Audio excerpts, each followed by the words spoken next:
Goathland. This is heartbeat country and one of the most popular stations on the North Yorkshire Moors Railway. It's a great place for a day out, and if you're lucky enough, you can stay even longer.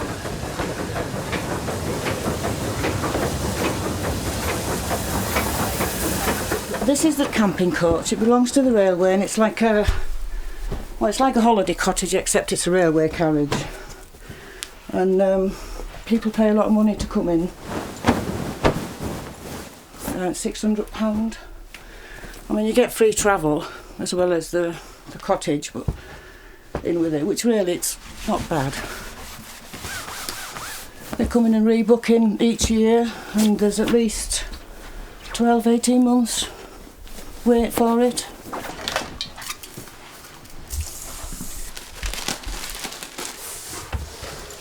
It's nice on this station in Goathland. It's completely different to Pickering. It's a lovely little station. I think that's why a lot of people like coming in here. They like the peace and quiet. They see a lot of Heartbeat being filmed. They like that as well. There's just something about the place. It's like magical. A lot of people think it's lovely. Well, I do myself. I love coming up here. And so does Derek Hall. He's a retired policeman who travels miles to work for nothing in one of the railway signal boxes.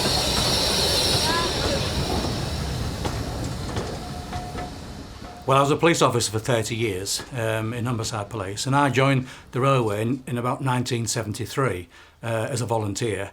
I became interested in the signalling, and I came here on a few occasions to learn the box. I then took rail track exams to allow me to be in the box on my own and to move trains. Out of section 18 is line clear for class 2 train. Thank you, Leslie. Cheers. And it's a different world altogether from the day-to-day mundane life that you lead outside the railway. It's a very close-knit community here, and what we want to do is to ensure that our passengers have a good day out. Every year it costs millions to keep this railway going, and they'll raise money however they can. And again, that's where the volunteers come in. Selling in the raffle tickets, £2 for 4. Helps pay towards getting Sir Nigel Gresley back on the line. That's good. £2 for 4. When he's not behind the wheel of a lorry, Colin sells raffle tickets on the trains, and he's raised thousands. He's always had a dream, though, to park the lorry and take a steam engine out for a spin. Signing on point. Everybody has to sign in on the shed, so we'll sign our names. We'd like to sign in the time. This is called a sampler course. This is where the two gentlemen and ladies do come, and we take them on, prepare an engine, as we've just done, and then we let them have a little drive and fire up to Goathland and back. We don't actually go into the station, we just do a couple of trips up and down and then back to shed again and stable the engine. Just to let them all go driving and firing. And the young ladies, some were quite good actually at shoveling coal, yeah. Yeah, let me show them how. Right, this is our engine for today, so what we'll do, first thing we ever do is get Today, Colin's enrolled on one of the railway's footplate awareness courses. For a price, anybody can get a taste of what it's like to be an engine driver. You can book a week, or like today, a short one-day introduction. Usually birthday presents, that's the usual thing, especially on the taster courses. It's a birthday present from somebody, 60, 65, and then they come on, you know. The other week we had a lady from in the Midlands somewhere, a church organist. What's that called? An oil can. It's not. It's called a feeder. An oil feeder. So, yeah, there's all sorts of people come. Vicars, they're very popular. They like steam engines as vicars, yeah. Now, as you're going round, put a bit of oil around there.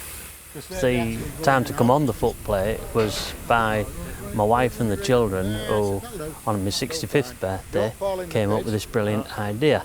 Look at the front end, the heater pipe's okay, the coupling's okay. And today is our 44th wedding anniversary.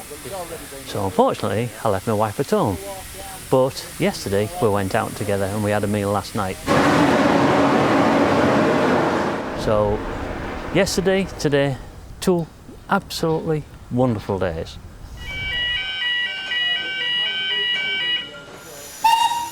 And away we go.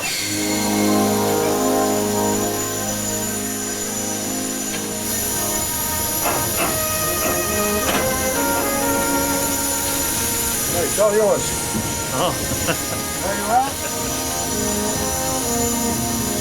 Right, sound your whistle and go through the tunnel.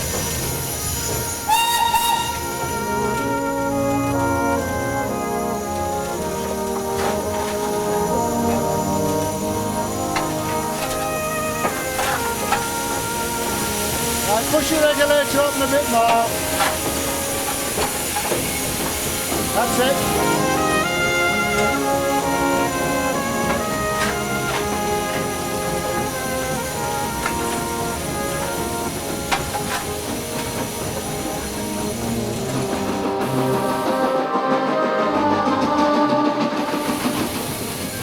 Right, Colin, put your foot on that pedal there and push it down, that lever there. That's to push it down. That's the cylinder cocks. That's not the stick right on. There we go now.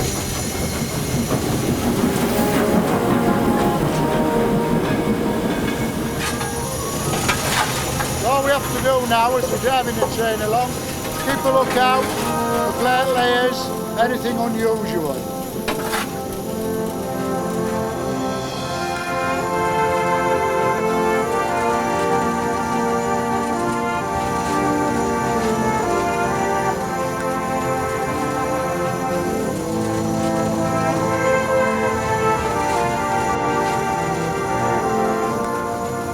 I've driven most of my life, driven the wagon most of my life, and I've driven other things, but this has, I think, the absolute beast in it, and a beautiful beast at that.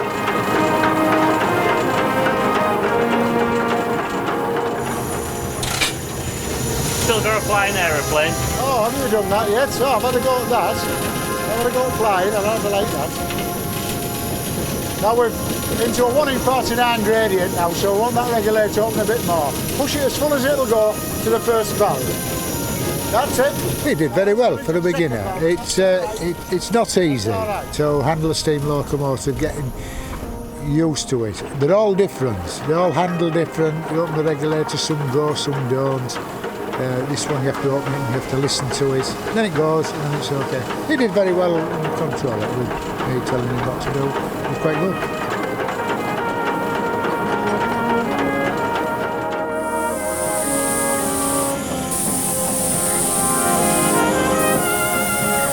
Fortunately now is a generation of kids who've never really seen or smelt or even heard of a steam locomotive.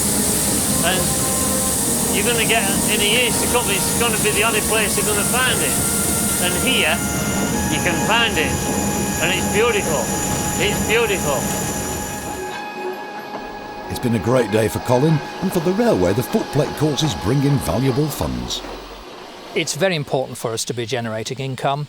Obviously, this railway is led by volunteers. We get an awful lot of volunteer help. The railway would be nothing without that. At the same time, there are also some hugely expensive tasks. Overhauling a steam engine can cost anything up to £500,000. We've got several dozen bridges and structures on the line. We've got a tunnel. None of this is looked after cheaply, and we want to clearly to preserve the railway, to improve it and to build it up for the future. So we have to balance that commercialism with the fact that we are preserving a piece of the past.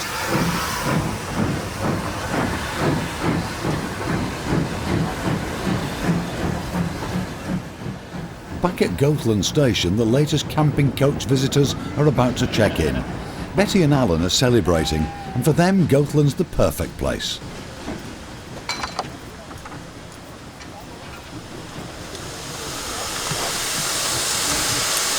Right one first time. Well, well, well. It's lovely. It's the first time we've had a camping coach, so. Yes.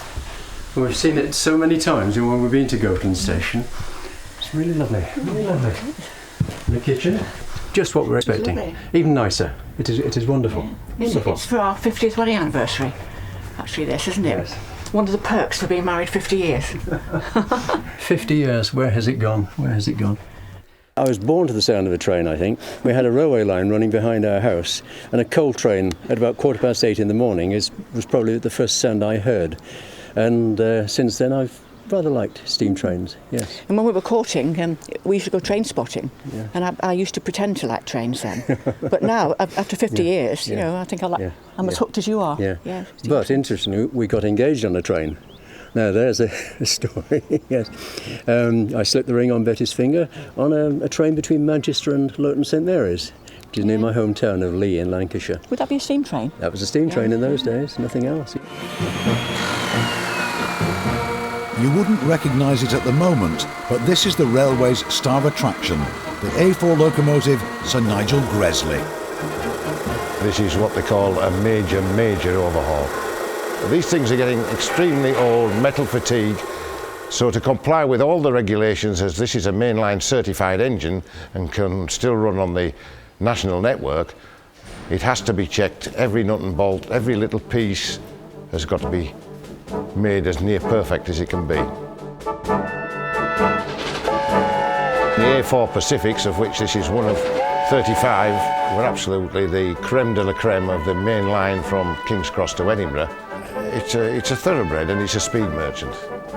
So once you've put it together, it is absolutely a masterpiece. Every boy's dream. And it's become every engineer's nightmare. There's been one problem after another, and the critical work on the boiler has taken more time and money than anyone had dared to imagine.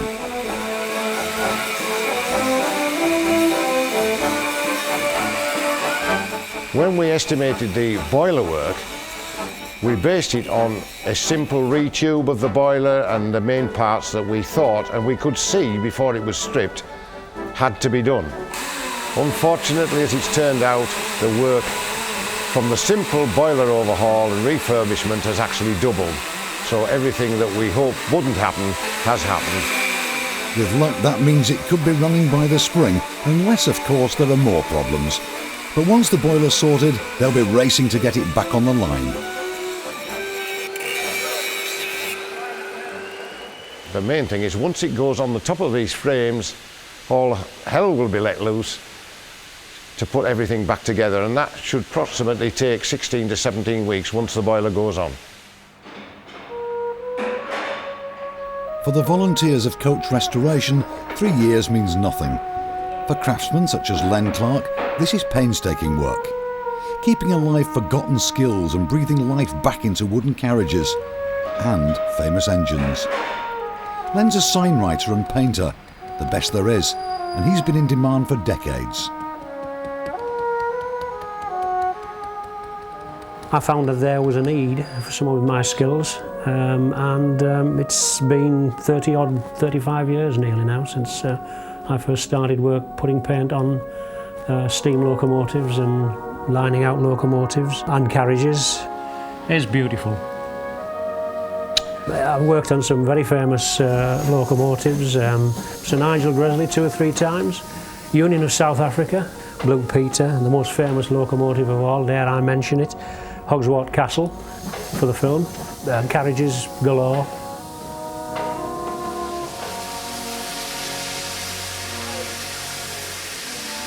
Because I'm nearly 70 now, I don't know how many more years I'll be able to do this, but I suppose ultimately one day I shall hang up my paintbrushes and go away. As the blood gets thinner, the enthusiasm wanes, I'm afraid. The railway's trying to keep skills alive and at the same time looking for ways to ensure survival in an ever-changing world. The North Yorkshire Moors Railway has always had one problem, and that is that it's 18 miles of track with nothing either side of it except the moors. We have no land, we don't have facility to do other things. So our real problem is to say, how do we get more passengers onto our line when we're full anyway? So I think our future has got to be in looking at ways of increasing the amount of trains that we can do, but also looking back towards Whitby and looking towards saying, go back to its original position where it was the Whitby to Pickering Railway as opposed to the North Yorkshire Moors Railway. Well, the line's already there, but it's part of the National Rail Network. and they need special permission to run steam trains to the coast. Now they want to find a way through the red tape that prevents them from running a regular service. The one thing I want to see before I go, I would like to see that little bit at yon end, Gromont down to Whitby. And then we've got the whole of the George Stephenson Whitby to Pickering Railway. I would like to see that. The North Yorkshire Moors Railway is the Whitby and Pickering Railway, and we're 6 miles short of our goal. We need to go to Whitby. We can't block Gromont up day after day with traffic when 6 miles away down the road there's all the facilities there you need virtually to run a train into a town. We'll be going from Whitby, a town, to Pickering, a town. And no doubt in time the railway will be extended to Malton and join the national network in the south as well as the north. The future of the railway is in the hands of this man. Philip Benham's the new boss. He spent a career in railway management, and today he's taking over from Peter Pay, who's been in charge for the last couple of years. Sue's the office secretary, but ask anyone and they'll tell you she's the real brains of the organisation. She's sorting out Peter's leaving do, and Sue's got no doubt about the sort of qualities the new boss is going to need. It's not so much managing the railway, it's managing the people that run the railway. It's a very big thing. You've got to be a big people person.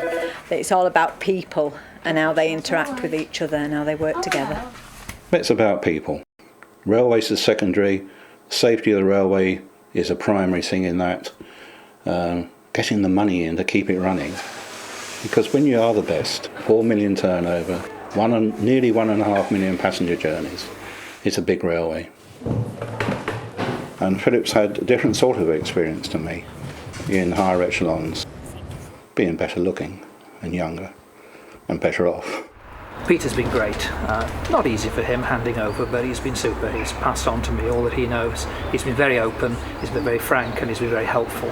But it would be foolish not to realise that this is a huge challenge, and working with people is critical. Making sure that one's sensitive at the same time that you're also managing to move things forward. That's obviously going to be quite a challenge. The late train pulls into Pickering on Peter's last official day in charge. He came out of retirement to help the railway, and now he's going to miss the place.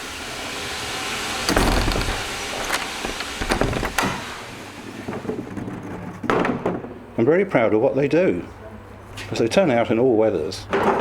Last winter in Gromont, they nearly all managed to get to work, and people in their villages where they lived didn't go to work. But my lot turned up to run trains, and I think that's incredible.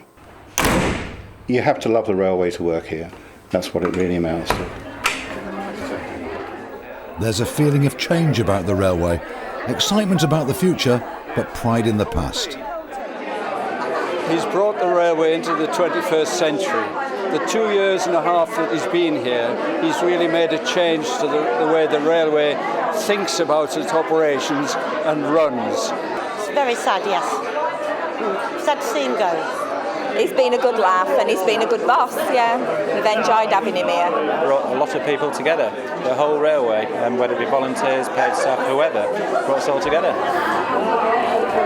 Friends, I am very pleased to be here tonight to thank Peter on your behalf for all the work he's done for the railway over the last 2.5 years.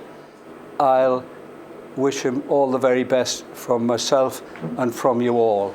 I think there is something that I have to give to Peter, a lifetime ticket for the tea room.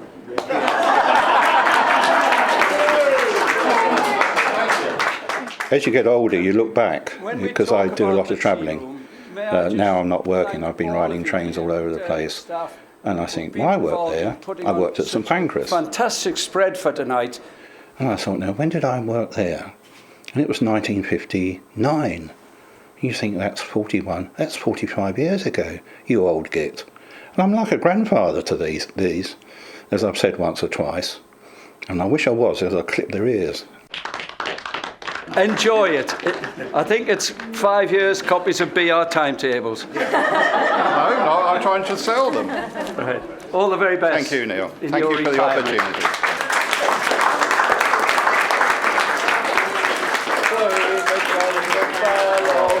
He's a jolly good fellow.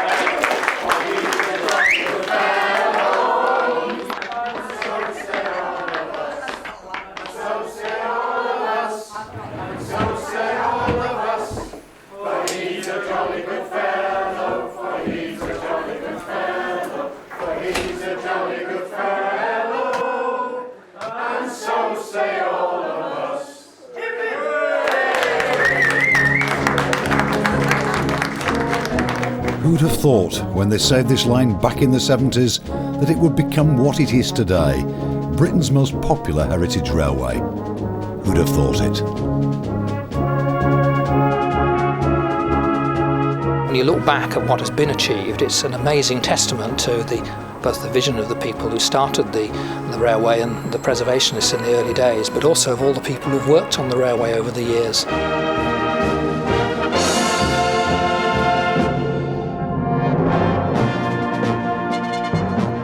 I think we can look forward with confidence to see the railway continue to develop and expand, but always remembering that the railway is the people who run the railway. That's at the heart of it. That's the purpose of it. We want to recreate a bit of the past, to bring enjoyment to people who travel on the railway, and at the same time also for those who come to work on the railway, whether they are volunteers or paid, that they also find that a worthwhile and enjoyable experience.